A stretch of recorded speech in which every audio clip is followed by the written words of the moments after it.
Сотни людей стали свидетелями исторического в духовном отношении события. С визитом в Северную Осетию прибыл духовник святейшего патриарха Кирилла схиархимандрит Илий. На мемориальном кладбище город ангелов отец Илий возложил цветы и совершил заупокойную литию у памятников героям-спецназовцам и древа скорби. У монумента братьям Торчиновым оптинский старец почтил память солдат, воевавших на фронтах Великой Отечественной войны. Десятки жителей Беслана разного возраста ждали отца Илия около первой бесланской школы. В печально известном спортзале духовник патриарха помолился об упокоении душ усопших. Сегодня вот старец Илий к нам приехал, он наш родной, близкий, особенно, когда мы знаем, что его отец здесь похоронен, погиб, и мы очень сильно его уважаем и трепетом к этому относимся. Многие ездят к нему даже в Москву. Находясь еще в Беслане, старец Илий встретился с архиепископом Владикавказским и Аланским Зосимой. Обсуждался ход строительства храма воинской славы в честь Иоанна Воина, закладка которого произошла по инициативе и благословению старца. Работа ведется в плановом режиме. Зосима заверил, что уже к осени в храме можно будет служить литургию. Коробка здания построена.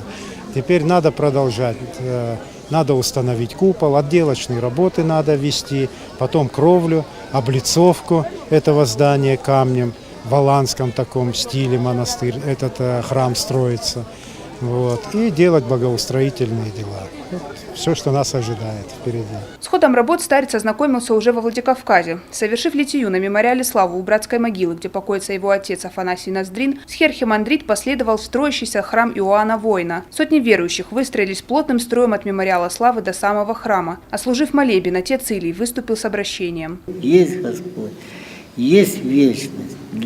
Для меня абсолютно не представляется, да и для всех верующих людей, которые живут совестью, рвением, любят Бога, для них ясно и абсолютно бесспорно, как здесь в жизни со Христом, так и бесконечная вечность, которую Бог уготовил.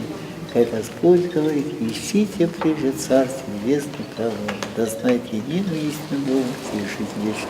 Заключительным мероприятием первого дня визита старца стало посещение церкви святого Николая Чудотворца в селении Верхний Берегзанг. Отец Илий передал на постоянное хранение церкви чудодейственные мощи священномученика Антипа Пергамского. Фатима Макиева, Альбина Тимирова, Заурцеов, Осетия ТВ.